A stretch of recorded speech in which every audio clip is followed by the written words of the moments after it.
Buenos días a todas y a todos. Bienvenidos a FIO 2015, que, como sabéis, este año celebra su 10º aniversario. Un aniversario en el que, sin duda, FIO se consolida como la principal feria del sur de Europa en esta materia. La feria pone, lógicamente, el acento en el turismo ornitológico, pero también desde sus inicios en 2006 ha dado mucha importancia a la conservación de la naturaleza y a la divulgación ambiental, poniendo en marcha un programa de conferencias de expertos nacionales e internacionales de gran prestigio. Este año, como habréis podido comprobar en el programa, contamos con un interesante elenco de 21 conferenciantes, naturalistas, divulgadores ambientales, responsables de organizaciones conservacionistas, artistas, escritores y un largo etcétera. Sin duda es un espectacular panel de conferenciantes que estamos seguros será de interés para todos vosotros. Y como no podría ser de otra manera, vamos a inaugurar estas jornadas con la presencia de Juan Varela. Muy buenos días, Juan. Muchas gracias por haber venido. Bueno, como sabéis, la pintura de aves ha servido a lo largo de la historia tanto a la ciencia como al arte y ha contribuido en gran medida al conocimiento científico, a su divulgación popular y a la conservación de la naturaleza. La conferencia que hoy nos va a dar Juan, del que creo que holgan las presentaciones porque todos vosotros conocéis, pues va a tratar, corrígeme si me equivoco, del arte de pintar aves. Vas a dar un breve repaso de los orígenes históricos y se va a centrar en la metodología utilizada para pintar del natural aves en movimiento, el uso de apuntes de campo en el estudio y el valor que la ilustración tiene para la conservación del medio natural. Muchas gracias de nuevo, Juan. Gracias a todos vosotros y damos comienzo a las jornadas.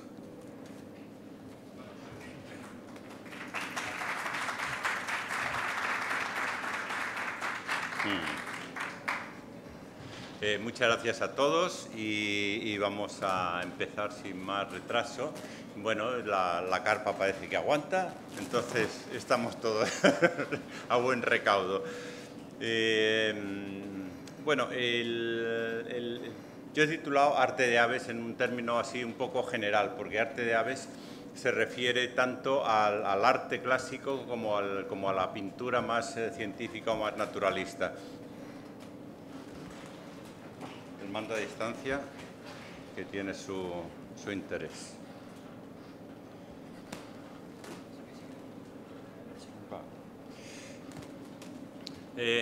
Bueno, las aves han estado presentes en la cultura y en el arte desde tiempos inmemoriales. Las aves han estado en los frescos egipcios de hace miles de años y han estado también en pinturas rupestres. Aquí he representado una pintura del Neolítico, de las famosas cuevas de Benelux, también conocida como Casas Viejas. Son unas pinturas muy simbólicas, muy simbolistas. Si lo comparamos con las del Paleolítico, aquellas pinturas de Altamira y todo aquello, se nota que hay una evolución en la carga simbólica de los dibujos. No es extraño que Picasso, cuando le llevaron a ver las cuevas de Altamira, dijera de Altamira en adelante todo en arte es decadencia, ¿no? Porque evidentemente la pintura en aquella época había alcanzado unas cumbres de perfección, de simbolismo y de sintetismo que después le ha costado recuperar. Bueno, pues he empezado con esta frase de Séneca: todo en arte es imitación de la naturaleza, lo cual es bastante cierto incluso en arte abstracto. Entonces, bueno, yo quería empezar con algo de historia para luego hablar un poco de la metodología y de los sistemas que se utilizan en pintura para representar las aves y luego ya pasar un poco a los aspectos de la pintura de aves, la influencia que ha tenido en la conservación. Aquí vemos que bueno, sobre un fondo de las famosas pinturas de los frescos egipcios. Tenemos una serie de épocas, una serie de pasos que a mí me gustaría destacar en la historia de la pintura. Tenemos los elementos decorativos, simbólicos y alegóricos de la Edad Media. En aquella época, digamos que la representación de aves tenía una función, digamos, puramente simbólica o alegórica. Aquí he puesto algunos ejemplos.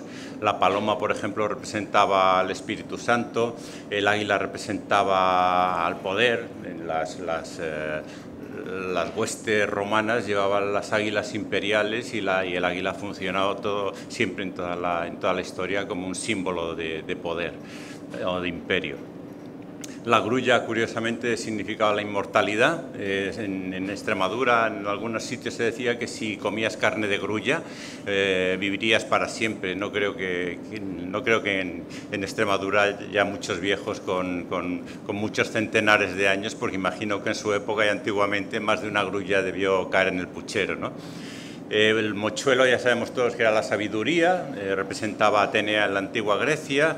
El pelícano, la redención, se decía que se hería el pecho con su propio pico para dar de comer para alimentar a sus crías. El pavo real, el orgullo. Y aquí he representado, bueno, he incluido un dibujo de uno de los famosos beatos, los libros de oraciones, el Beato de Liébana, del siglo VIII, donde se representa a Cristo como una rapaz matando a la serpiente, símbolo de la maldad. Entonces, los símbolos han funcionado siempre como las aves han funcionado siempre como símbolos dentro de la cultura.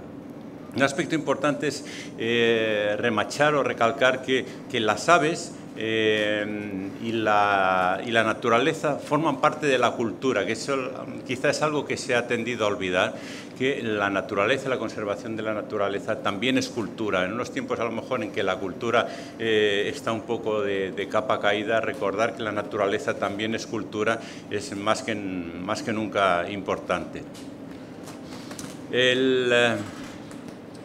Llega un momento a partir del siglo XV, XVI, la época del Renacimiento. El Renacimiento supone un acercamiento a la naturaleza. Se descubren nuevas formas de representar, como por ejemplo el descubrimiento de la perspectiva, el descubrimiento de mirar más a la naturaleza de cerca y tomar los ejemplos del natural de una forma más directa, no como meros símbolos. El paisaje deja de ser un mero telón de fondo para los personajes que se intenta representar. Y entonces tenemos ejemplos como este artista alemán, Albrecht Dürer, del siglo XVI, que nos representa esta bellísima ala de carraca, un ave además muy conocida en Extremadura.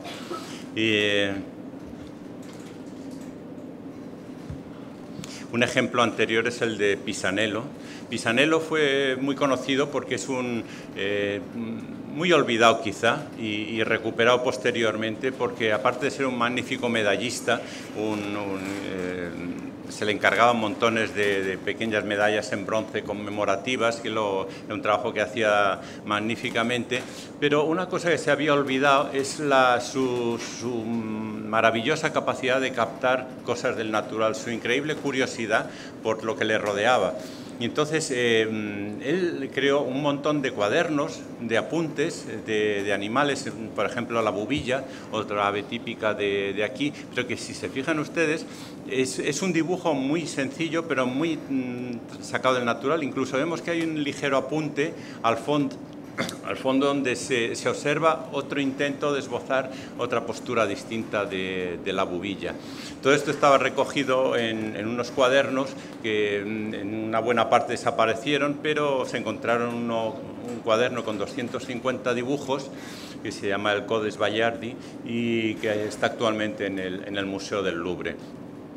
Es curioso porque anteriormente los artistas trabajaban con cuadernos que eran unos modelos de los que copiaban y se repetían. Entonces en muchas obras se veían dibujos similares que eran simplemente el fruto del copieteo de los artistas, de esos cuadernos de modelos que se transmitían de unos artistas a otros. Y simplemente por no olvidarlo, el arte oriental, la pintura Zen, la cultura, la filosofía taoísta, el Sumie, que siempre tuvo en cuenta la naturaleza, formaba parte integral de su cultura, como he comentado antes, para ellos era cultura y filosofía.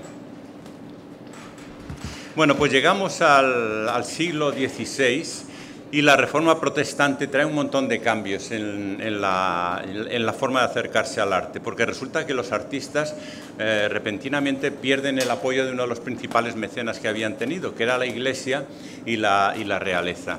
Entonces la Iglesia, las teorías calvinistas impedían que se exhibieran imágenes religiosas en las iglesias. Solo se podía hacer en los domicilios particulares. Entonces, claro, los artistas perdieron un importante mecenas en la iglesia, con lo cual empezaron a diversificar su trabajo, a adaptarse a formatos más pequeños que podían quedarse dentro de las casas, que les encargaba además una clase social en alza, que era la burguesía, los comerciantes, los pescadores, todos los navieros, gente que tenía un poder adquisitivo que había aumentado con el tiempo y que ahora podían permitirse encargar un retrato de su mujer, las órdenes militares, por ejemplo, la famosa Ronda de Noche de Rembrandt o los militares de San Andrés, esos de Franz de Haas, pues esos son ejemplos muy clásicos de cómo la pintura de aquella época se fue diversificando. Y claro, como había una gran competencia, había muchos pintores, pues resulta que empezaron a pintar, especializarse en temas como por ejemplo el de las aves. Una de las cosas que más se repitieron, y Franz Schneider es un ejemplo de ello, eran los conciertos de aves. Se situaba a un ave representativa de la sabiduría o del mando en el centro, que podía ser un mochuelo o podía ser una lechuza, y se le rodeaba de todas las aves que se les podían ocurrir, desde aves exóticas hasta aves corrientes en aquellos momentos en Holanda, porque principalmente todo ocurrió en Holanda. Otro ejemplo de este arte decorativo, el de Ferdinand Hamilton. Aquí tenemos pues además una mezcla curiosa de animales, porque llegaban animales de muchos sitios distintos. La gente le dio por coleccionar animales y entonces traían pues a lo mejor un casuario de Indonesia o traían loros, guacamayos, incluso pues aquí se ve un mandril, grullas, un zopilote. Siguiente paso. Voy saltando un poco porque creo que estos son los momentos, digamos, un poco claves que nos acercan a la representación actual de las aves. Las expediciones científicas del siglo XVII al XVIII.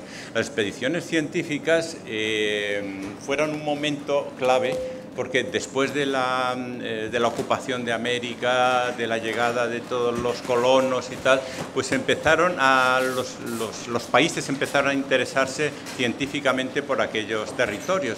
En buena parte también porque lo que querían de aquello era conseguir delimitar sus posesiones, conocerlas, acercarlas al público, demostrar lo importante que eran esas posesiones y también obtener beneficio de ciertos descubrimientos botánicos o de animales que podían suponer un beneficio económico para el país.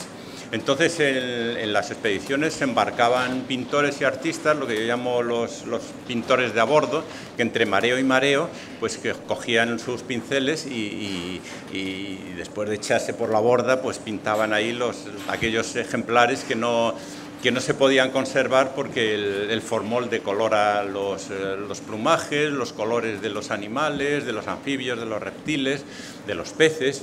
Y entonces las plantas también perdían su frescura cuando se metían en los herbarios. Entonces estos artistas, aparte de todo esto, pues dibujaban también cuestiones antropológicas, cómo se construía una choza o cómo iban vestidos los nativos.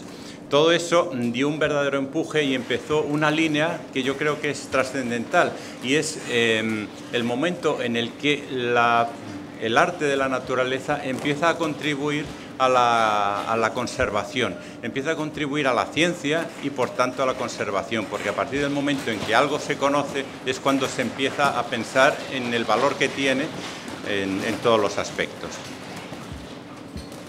El siglo XIX nos trae otro momento también crucial desde mi punto de vista. Por una parte, descubrimientos prácticos como los óleos en tubos, que como saben ustedes, antiguamente la pintura se mezclaba en el momento en que se iba a necesitar y se iba gastando, se intentaba guardar cerrada en vejigas de cerdo o se llevaba,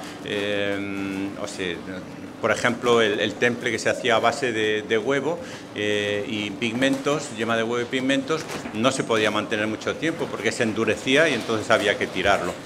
Así que el invento de los tubos, unos tubos de estaño donde se metía y se les ponía una rosca, fue un invento crucial que permitió a la gente empezar a salir al campo. Una parte de la importancia del impresionismo, y Monet lo dijo, el impresionismo tuvo lugar, entre otros motivos, porque la gente podía salir al campo, los artistas podían salir al campo con sus pinceles y con sus tubos de pintura y empezar a trabajar del natural y ver la luz del natural y empezar a jugar con otros descubrimientos que se habían hecho, como eran las leyes de Chevreul de los colores complementarios.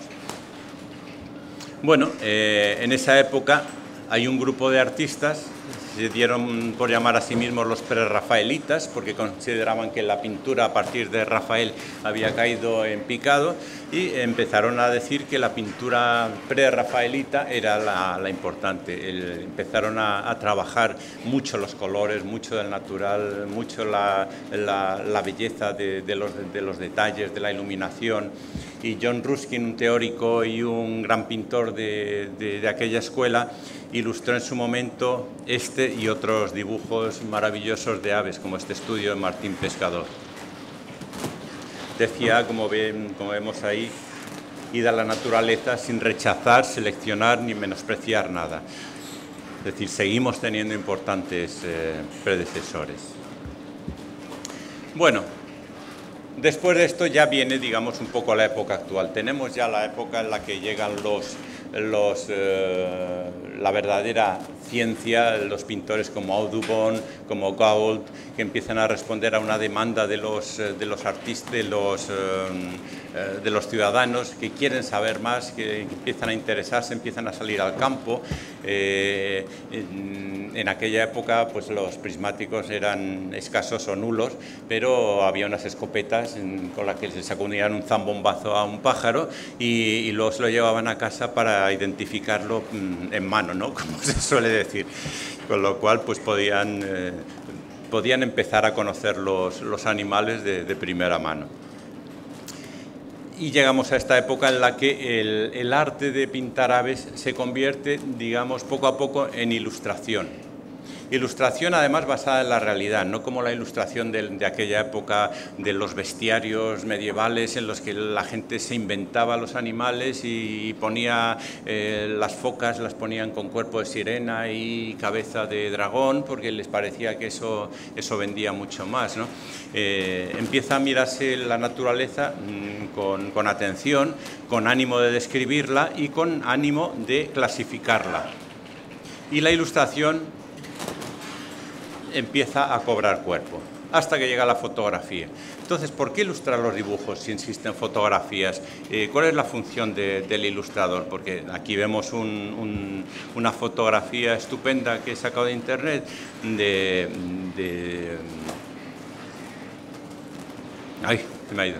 carnicerín, perdón, de un carnicerín, y sin embargo podría servir para ilustrar perfectamente una guía de aves. Aquí, en cambio, tenemos un dibujo de tres especies de carnicerines, que son las tres especies de carnicerines que se pueden ver en España, el real, el común y el cejudo. Entonces, hacer un dibujo de este estilo, todos en la misma posición, es una representación, es muy difícil hacerla en fotografía. Conseguir una imagen en la que se vea perfectamente, pues me interesa desplegar la cola para que se vea cuál es el color de todas las rectrices. Quiero ver exactamente cuál es la proyección de las primarias respecto a las secundarias. Quiero que se vea también un poco la nuca, la pata saliendo por un lado para que... Esto es la ilustración. La fotografía responde a otras necesidades, pero la ilustración es prácticamente esto.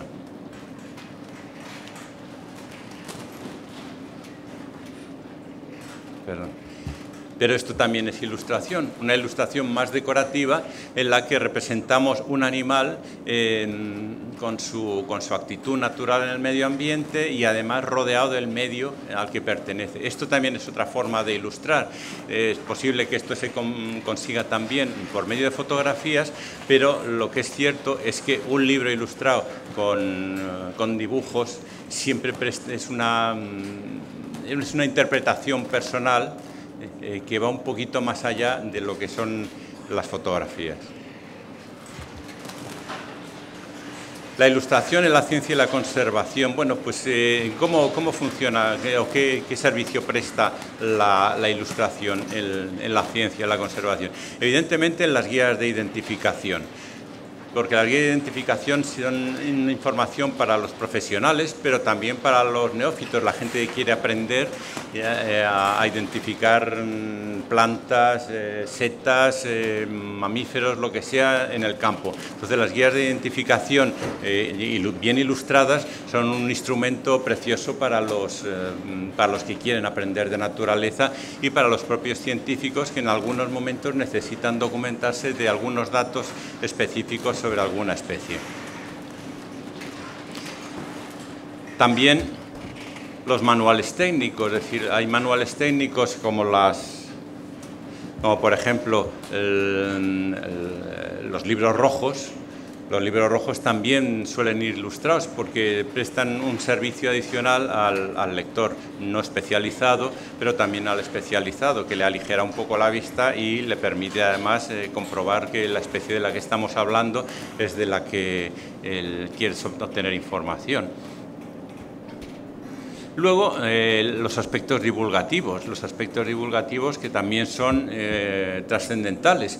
Tengamos en cuenta que el conocimiento o la apreciación de los valores de la naturaleza y la necesidad de la conservación viene por una correcta divulgación, una correcta información del público. Al público podemos contarle 100.000 historias y 100.000 batallas de lo importante que es Extremadura, del valor que tienen las dehesas o de la importancia que tiene la Sierra de San Pedro. Pero si además de eso, nosotros eso se lo ilustramos, le enseñamos cuáles son las aves que lo habitan, cuáles son los medios en los que se mueven, unos pequeños dioramas, dibujos, el pollo de este pájaro, tal. El receptor de esa información se sentirá más motivado a valorar la importancia y a disfrutar de ese aspecto. Y luego los diarios y revistas no científicas y los paneles informativos que aparecen en muchos sitios. Todo el Parque de Monfragüe, los parques nacionales están llenos de pequeños carteles informativos que responden a toda esta información que es necesaria. Aquí tenéis el caso, por ejemplo, de un puesto de observación en el País Vasco, donde la persona que está mirando por el HAID, por el observatorio, puede al mismo tiempo estar viendo las aves que están por las cercanías y entonces puede darse cuenta de si esta es la que conozco. En fin, es una ayuda muy importante para quienes están iniciando en la observación. Y los carteles divulgativos sobre problemas concretos, por ejemplo, este cartel que se hizo dentro de una campaña de la Sociedad Española de Ornitología, de SEO BirdLife, para luchar contra el veneno, contra el uso de veneno. Entonces se hablaba del águila imperial, pero también se rodeaba de todas las especies que comparten el hábitat con el águila imperial. Se hicieron otros carteles resaltando la importancia de las rapaces y del daño tan tremendo que causa el veneno, no solo a ellas, sino al propio ser humano, en fin. Entonces vamos a entrar ahora en otra parte, que es la que queda más cerca de mi profesión, que es pintar del natural. Pintar del natural es para mí la forma mejor de conocer el motivo sobre el que trabajo. Pintar de fotografía, digamos que, entre comillas, casi lo podría hacer cualquiera que tenga un cierto oficio. Pintar del natural requiere saber cómo acercarse a los animales, requiere tener una capacidad de sintetizar rápidamente animales que están en movimiento, que se desplazan y que pueden estar aquí y dentro de medio minuto haberse ido fuera de tu vista. Requiere no ya solo un oficio y una técnica, sino horas de práctica. Esto es un halcón común en una de las antiguas torres de observación que hay en la playa de Matalascañas, en Doñana. Este halcón lleva criando muchos años, entonces luego veremos una foto. ¿Cómo se trabaja? Bueno, en cierto modo pintar del natural se puede hacer también a base de ejemplares de colección. Los museos tienen muchos animales que para alguien que empieza, pues trabajar del modelo en 3 dimensiones que se está moviendo es más complicado que trabajar de un modelo del natural que está quieto, como un pobre animal disecado. O también ejemplares, dibujos post-mortem, porque desgraciadamente muchas veces aparecen animales muertos en la carretera y si están en un estado de conservación razonable, pues entonces se puede intentar hacer un dibujo. Este dibujo es también de la época de los prerrafaelitas, de Ruskin precisamente. Es una perdiz pardilla que él encontró muerta también y le hizo un estupendo dibujo. Pero ahora pasamos al punto un poco más conflictivo, que son las aves en el campo. Y las aves en el campo, eso ya requiere otro equipamiento. Ya no es irse a un museo, ponerse al lado de la vitrina y empezar a dibujar. Eso requiere, para empezar, un equipo óptico. No es tan fácil acercarse a las aves, y las aves, en cuanto nos ven a cierta distancia, tienden a desplazarse, a guardar las distancias, como es lógico. Entonces, el que quiere trabajar del natural tiene que ir equipado con una óptica. En este caso vemos que es un telescopio. Pueden ser unos prismáticos, pero los prismáticos tienen el inconveniente de que si estamos sujetando los prismáticos y dibujando al mismo tiempo, los prismáticos se nos mueven. Entonces, utilizar un telescopio de buena calidad facilita mucho. Esta es la torre que yo comentaba antes, donde cría el halcón de Leonor, del halcón común, y el dibujo que os he enseñado antes está ahí. Es un dibujo que se hizo del natural. Y el material de arte, que es relativamente sencillo, pues con una pequeña caja de acuarelas, unos lápices y papel, se va a cualquier sitio. Aquí os traigo unas fotos, algunos ejemplos de gente trabajando del natural. Aquí estamos trabajando en la selva de Ecuador, pintando monos aulladores. Hay que estar un poco preparado para aguantar todos los inconvenientes de trabajar en sitios donde el calor y la humedad son tan tremendos que estás continuamente sudando. Además te están comiendo los mosquitos, con lo cual al final tus manos son una mezcla de sudor con repelente de mosquitos, que como se te ocurra chuparte un dedo, ya estás todo el rato sabiendo a rayos, ¿no?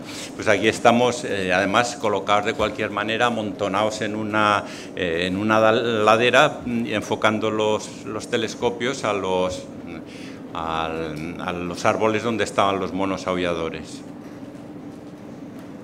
Aquí tenéis otro. He puesto estas fotos fundamentalmente porque en alguna ocasión ha habido espectadores de la charla que me han comentado que era imposible, que eso lo hacemos en el estudio y que no se puede trabajar del natural, y que es demasiado complicado, que las cosas se mueven y tal. Entonces yo suelo traer estas fotos pues para enseñar fotos de imágenes de compañeros que están trabajando del natural. De nuevo en Ecuador.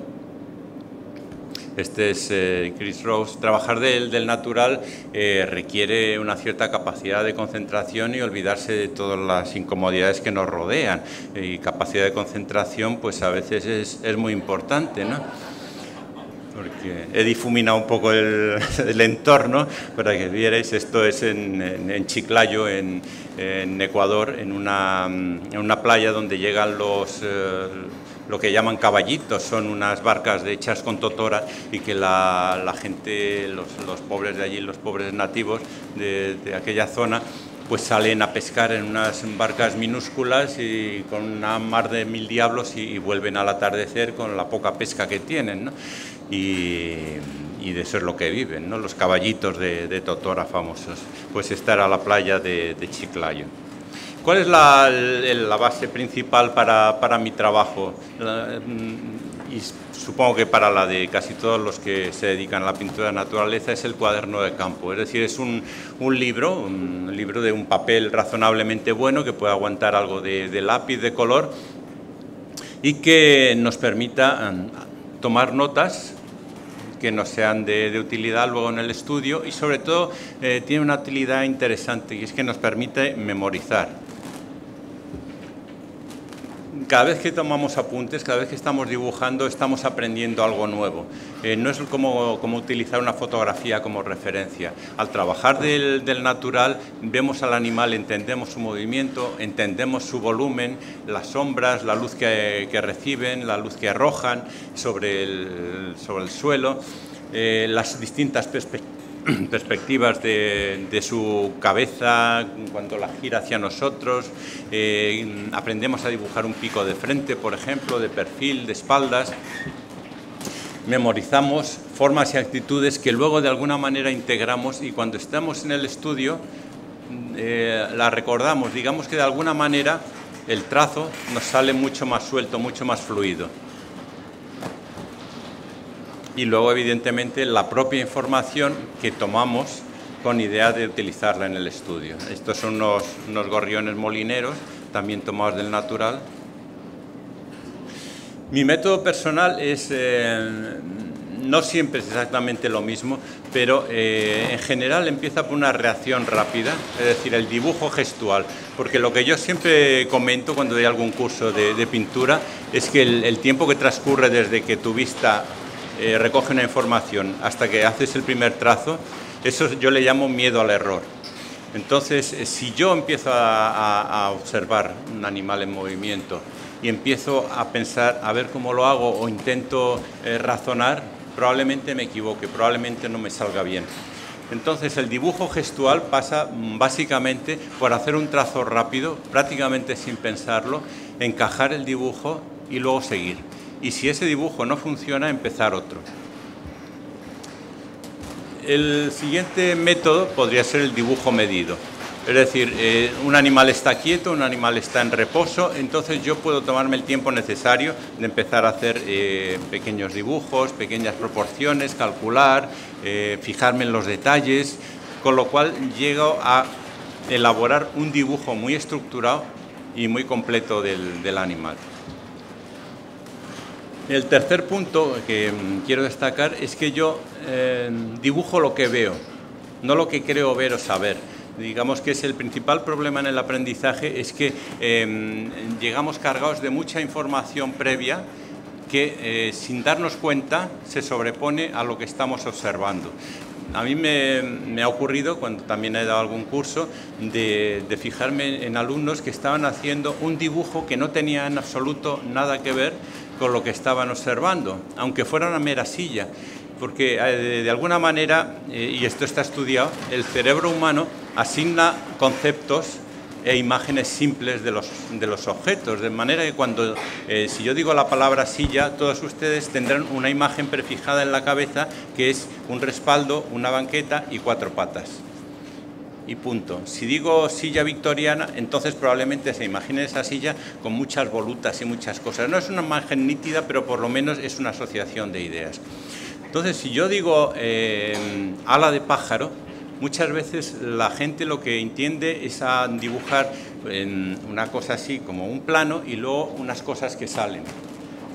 Pero cuando tú les haces notar que esas cosas que salen no son paralelas, sino que es un abanico, que se abre como un abanico, entonces es cuando realmente pintan el ala como es.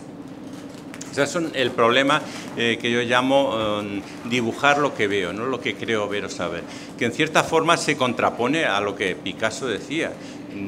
Picasso decía que él no pintaba lo que veía, sino lo que sabía. Claro, es distinto el enfoque. Picasso no ve lo que está pintando, es una excusa para sacar algo suyo, interior, de lo que sabe o la idea que tiene sobre lo que quiere pintar. Pero nosotros como pintores de naturaleza debemos pintar lo que vemos, no lo que queremos saber, porque hay veces que lo que estamos viendo es mucho más interesante que lo que nosotros pensamos, lo que queremos saber. Esto es un ejemplo de dibujo gestual, son un águila real por un lado y un águila calva americana. El águila calva americana es un dibujo que hice en Alaska y los otros aquí en la sierra madrileña. Entonces el dibujo gestual lo que intenta es captar el gesto, no el detalle. El detalle vendrá luego, pero si captamos mal un gesto, captamos mal una forma, unas proporciones o una actitud, entonces seguramente fallemos en la descripción del animal. El gesto es muy importante. El movimiento. Si nosotros pretendemos dibujar y captar el movimiento, lo que primero tenemos que hacer es evitar fijar la atención en los detalles. Los detalles son totalmente adicionales, es algo que puede venir después, pero el movimiento, como en este caso esto está tomado aquí en la Portilla del Tietar, el año pasado, son dibujos de un nido de alimoche, el animal mientras estaba acicalando. Entonces, como verán, no hay ningún intento de fijar los detalles, sino generar una actitud, generar un movimiento, casi una secuencia de movimientos para explicar el ave. Dibujar el movimiento supone que puedes empezar un dibujo, dejarlo a medio terminar y empezar otro cuando el animal empieza a adoptar otra postura. Es una forma de atrapar instantes, situaciones, pero sin llegar a trabajar el dibujo completo. Yo muchas veces lo que hago es empezar una sesión de trabajo y entonces empiezo a llenar páginas y páginas. Llega un momento en el que, digamos, que de alguna manera entro en un estado un poco de abstracción de lo que me rodea, sí, oigo ruidos de pájaros, oigo huelo las flores, todo eso me crea aquí, incluso quizá una sensación de estar en un sitio, de disfrutar del ambiente y me permite entrar en, digamos, un cierto estado de concentración. Eso me permite trabajar rápido, dibujar gestos del animal, llegar a conocerlo un poco como hacerme casi yo el mismo animal y no me permite dudar, no me permite pensar, uy, lo estoy haciendo mal, me estoy equivocando. Entonces son sesiones largas en las que al cabo del tiempo llegas a captar posturas y actitudes bastante inusuales en el animal. Estos son unos calamones de Doñana. Como ven, hay actitudes y posturas muy llamativas, que sería muy difícil que se le ocurriera hacerlas en el estudio si no las hubiera visto del natural. Incluso la distribución de las sombras.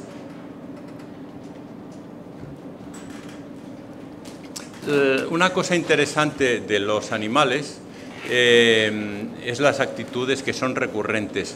Si ustedes cogiesen una película, por ejemplo, de alguno de nuestros políticos y la pasaran a cámara rápida, o de mí mismo ahora, y la pasaran a cámara rápida, verían que la gesticulación es continuamente la misma. Al pasarla en cámara rápida vemos que están hablando así, no sé qué y tal. Entonces los movimientos de las manos y los gestos son muy repetitivos y a los animales un poco les ocurre lo mismo. Entonces si nosotros estamos alerta de eso y vemos que un correlimos, por ejemplo, pasa andando por aquí picoteando el fango y hemos intentado captar el detalle de cómo lo hace o el gesto, se nos ha escapado, pero estamos seguros de que volverá a pasarse en la otra dirección y volverá a venir. Y entonces todo ese movimiento, esa gestualidad repetitiva, nosotros al cabo de un buen rato de estar observando al animal, empezamos a integrarla, empezamos a memorizarla y empezamos a representarla correctamente. Aquí más ejemplos de los calamones. Yo suelo trabajar, ya digo, con líneas rápidas y además corrijo sobre las líneas. No uso la goma de borrar. Creo que la goma de borrar, por lo menos en el trabajo del natural, es una forma de intentar borrar el error, que nadie se entere. Y el error, yo siempre he pensado que el error es bueno.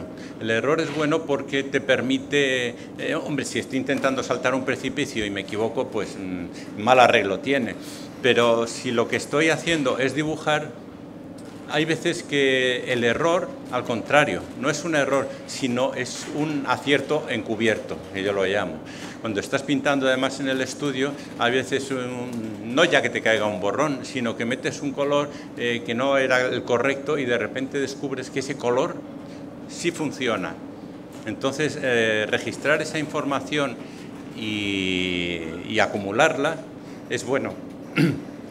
Hubo un profesor de grabado que al principio del curso puso a los alumnos en dos grupos distintos. A unos les pidió que hicieran todos los grabados que se les ocurrieran, que pintaran y hicieran grabados y todo lo que se les ocurriera que lo hicieran hasta el final del curso. Y a otros les dijo que hicieran muy pocos, pero muy pensados, que se los pensaran bien, que decidieran cuáles eran los mejores dibujos, la mejor forma de enfocar el tema y todo lo demás. Al final resultó que los mejores dibujos, los mejores grabados estaban en el grupo a los que les había dicho que hicieran todo lo que se les ocurriera, porque durante el proceso de trabajo habían cometido errores, habían aprendido de sus errores y al cabo del tiempo habían llegado a aprender del proceso. En arte es lo que yo siempre digo, el proceso es lo importante, no la obra terminada.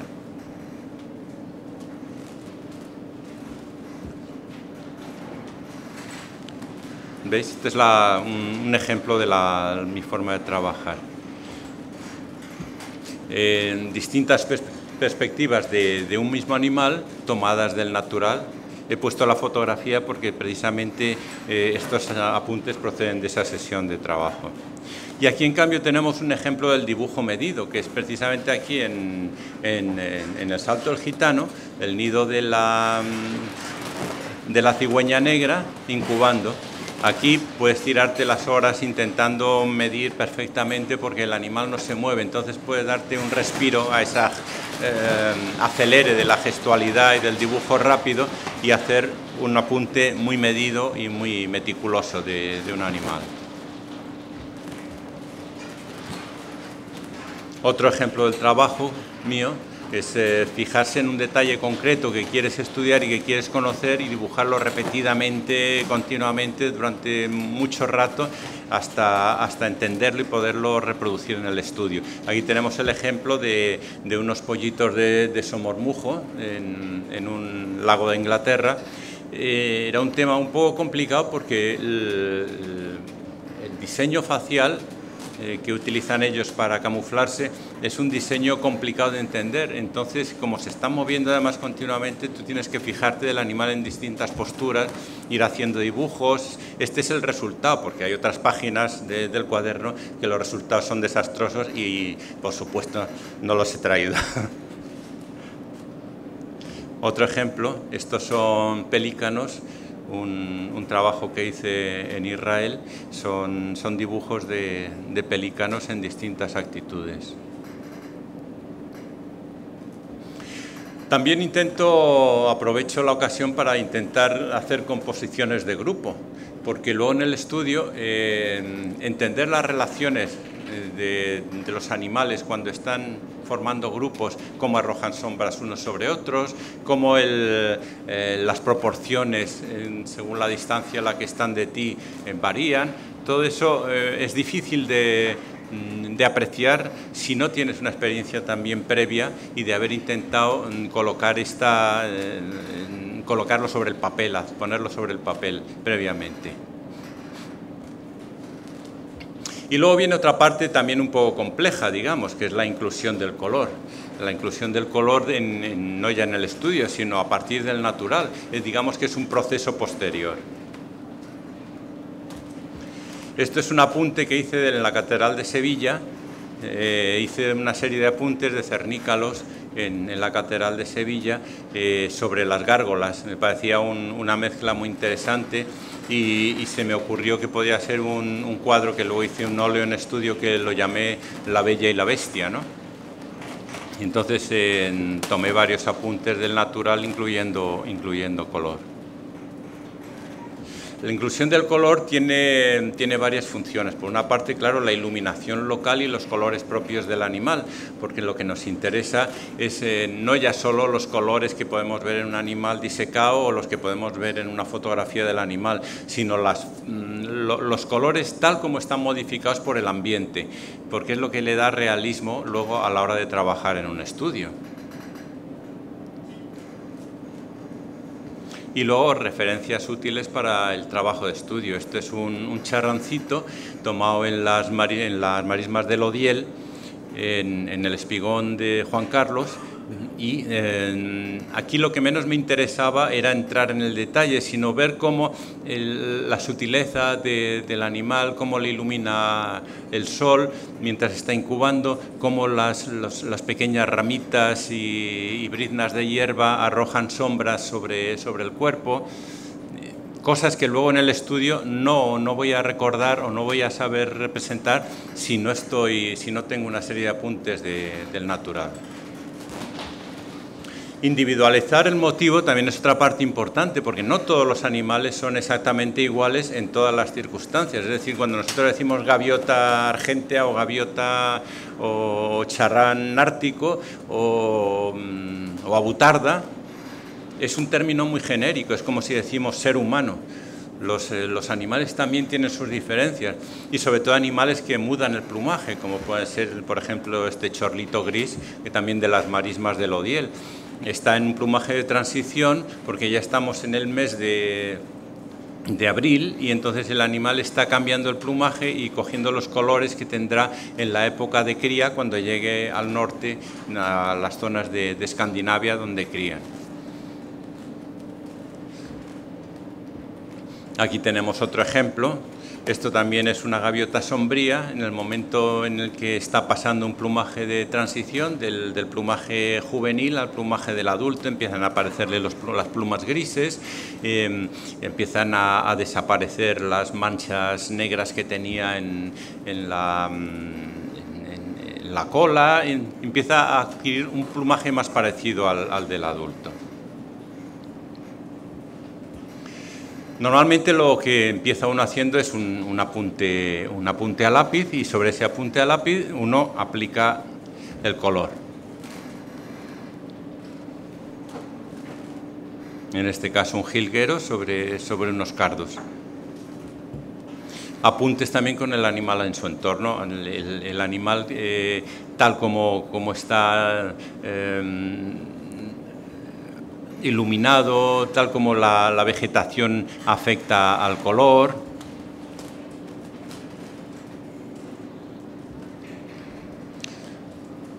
Los animales en reposo nos permiten hacer composiciones en un entorno natural. Los dos son apuntes del natural directamente. Como veis, son bastante estáticos, lo cual me ha permitido meterme mucho en el tema. En el caso del flamenco, es un flamenco en Doñana, que estaba tranquilamente durmiendo y entonces me permitió trabajar bastante rato sobre él. Y en el caso de esta garcera en Doñana, una zona donde están criando pues, martinetes, garcillas huelleras, garcillas cangrejeras. Recogí este pequeño fragmento de unos animales donde lo que me gustaba era no el animal expuesto, no el animal que lo vemos así como un retrato, sino esa interacción entre el animal y las ramillas, cómo modifican la luz, cómo el animal se esconde, casi empieza a desaparecer entre el paisaje que le rodea. A veces el animal desaparece antes de que hayas podido hacerlo, entonces lo que interviene es la memoria visual, que con el paso del tiempo y con la práctica y con el trabajo uno termina por adquirir. Entonces, el poco rato que te dedican, tú estás acumulando la información que luego te permite trabajar. Como veis, el fondo está totalmente desdibujado. Y en el animal he puesto más interés, porque realmente lo que he visto de él me ha permitido guardar esa información para luego terminar el trabajo. Y con el carpintero el flicker que le llaman el carpintero campestre en Paraguay, me ocurrió lo mismo. Era un animal que veía con frecuencia y entonces a fuerza de verlo en los bordes de las carreteras o en los bosquetes, pues tenía ya una información bastante buena acumulada. Esto es una foto que tomé también en Ecuador, en un bosque en Zaruma, que tienen colocados bebederos para los colibríes. Y entonces desde allí, desde un pequeño apostadero, a pesar de la niebla, a pesar de la humedad, pues uno puede ponerse a dibujar. Pero claro, dibujar colibríes, un animal que mueve las alas a 800 veces por minuto, pues la verdad es que se está moviendo como si fuera un abejorro, es verdaderamente difícil. Entonces mi técnica era poner el telescopio dirigido a un bebedero y cuando uno aparecía me le quedaba mirando fijamente intentando captarlo todo y luego inmediatamente dibujaba sin hacer apunte previo al lápiz, directamente con pincel y mezclando los colores. Simplemente la impresión que me había causado ese animal. Los paisajes también me interesan como recurso, como composiciones para estudio.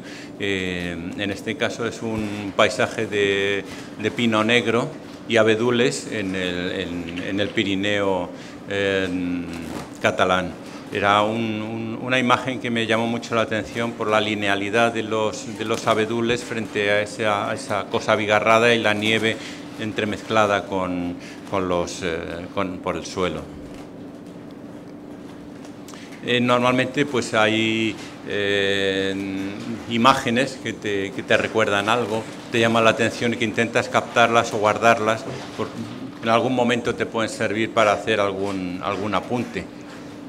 Los medios artísticos que utilizo frecuentemente son la acuarela, como en este caso. Raramente utilizo el pastel. El pastel en este caso fue un apunte muy rápido de paisaje en Extremadura precisamente, en las afueras de Trujillo.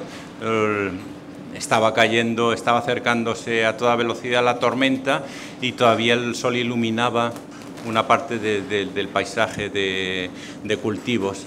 Mientras tanto, un aguilucho cenizo sobrevolaba.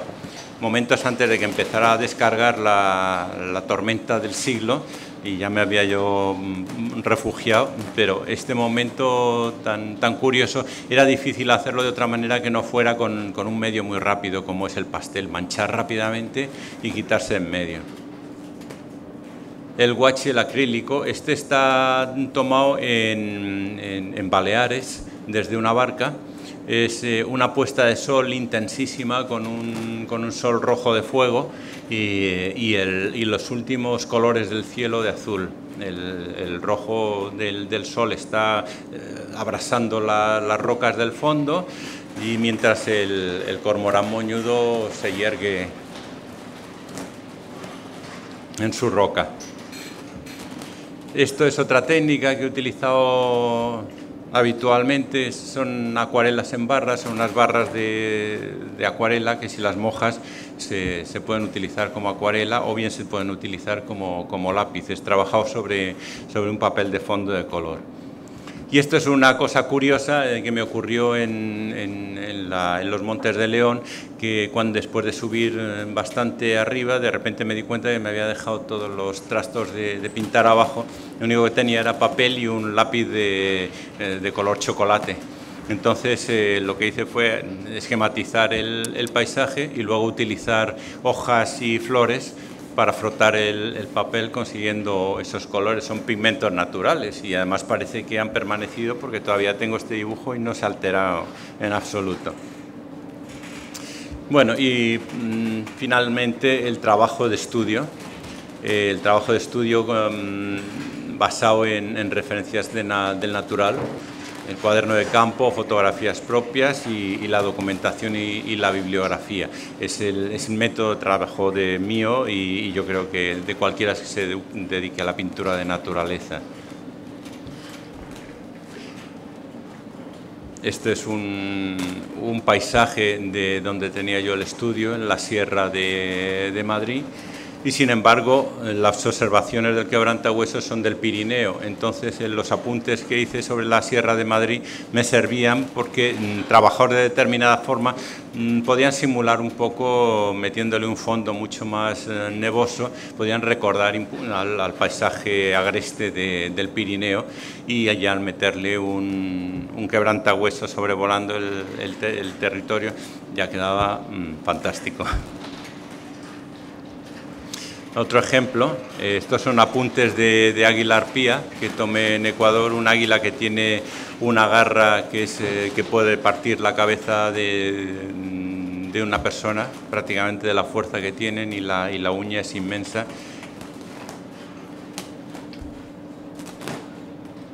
Y este es el trabajo de estudio realizado a partir de esos apuntes. Nuevamente, otro apunte de campo, esta vez es de un trabajo que hice sobre Doñana, un libro que publiqué sobre Doñana, y este es un apunte que hice del natural en un día de bruma, dos espátulas avanzando hacia mí. Es un apunte muy rápido, como ven, en acuarela, pero que me sugirió un trabajo en óleo, en formato grande, que no es exactamente como el apunte, pero tiene ese recuerdo de lo que yo quería contar, que es la brisa de la mañana, que es como se titula la obra. Y ya terminando, pues llamar la atención sobre lo que el arte ha supuesto sobre la conservación.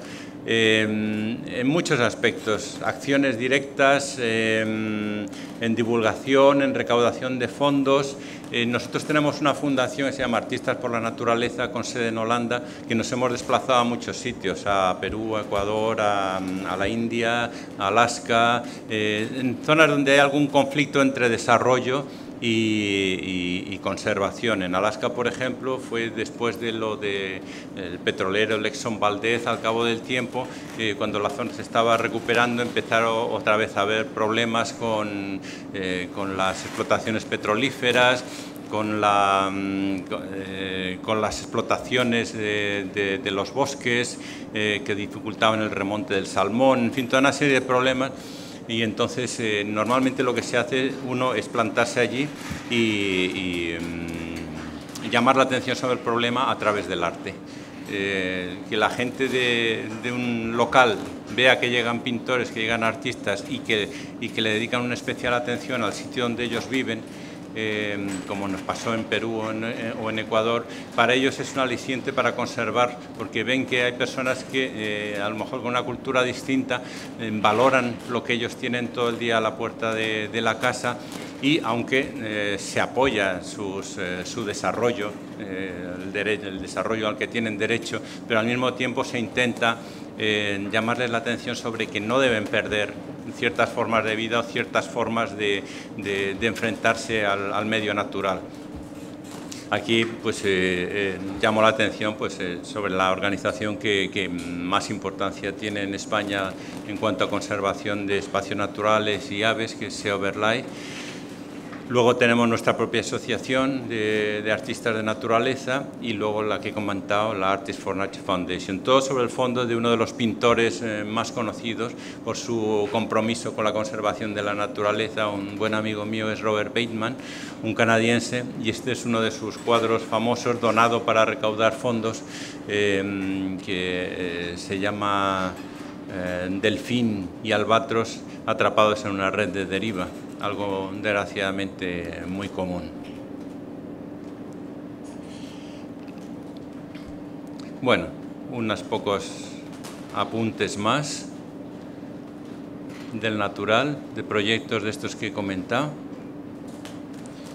y una imagen de despedida para agradecer su atención y rogándoles que se pasen por la carpa de los artistas, donde verán muchísimas obras estupendas, y por el stand de Seoverlife, que estoy seguro que necesitan el apoyo de todos nosotros para conservar la naturaleza de esta maravillosa tierra de Extremadura. Muchas gracias.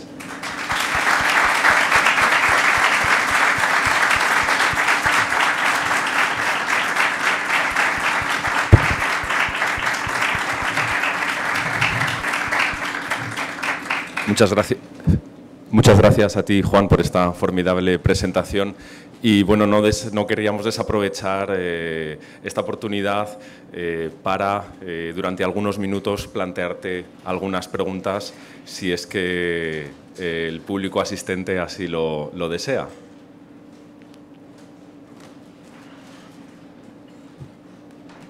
¿Sí? ¿Alguien se anima? Sí, por aquí. Un momentito que te van a pasar el micrófono. Yo solo quiero darte las gracias, porque el año pasado estuve aquí, me llevé tu libro de Doñana y he disfrutado muchísimo. Ha sido un antes y un después en mi relación con las aves. Me has hecho descubrir muchas cosas que acabas de explicar fenomenal y las he disfrutado en tu libro, y te recuerdo siempre. He estado un año disfrutando con esas láminas, me las llevo a mi trabajo y te lo agradezco muchísimo. Solo quería decir eso, que lo has hecho tan bien que ahora ya he visto cómo es posible que recogieras esos detalles tan bonitos en Doñana, con la luz, las ramitas, lo otro. Lo adoro muchísimo. Muchas gracias, Juan. Gracias, yo me Te lo... deseo lo mejor para que sigas con todo esto. Espero que tengas muchos libros por aquí que podamos... Muchas gracias. Yo también lo pasé muy bien haciendo aquel trabajo en Doñana. Fueron muchas horas de un gran disfrute, pudiéndome pasear por allí, por aquellos espacios que ahora se han recogido en esa película que todo el mundo aplaude, de La Isla Mínima. Y recordaros que las imágenes previas de la película son de un fotógrafo, Héctor Garrido, que trabaja haciendo censos de aves en Doñana desde avión y hace esas fotografías. Muchas gracias. ¿Alguna otra pregunta? Y si no, pues podemos ir dando paso a la siguiente presentación, la siguiente conferencia. Bueno, pues muchas gracias, Juan. Y hasta pronto.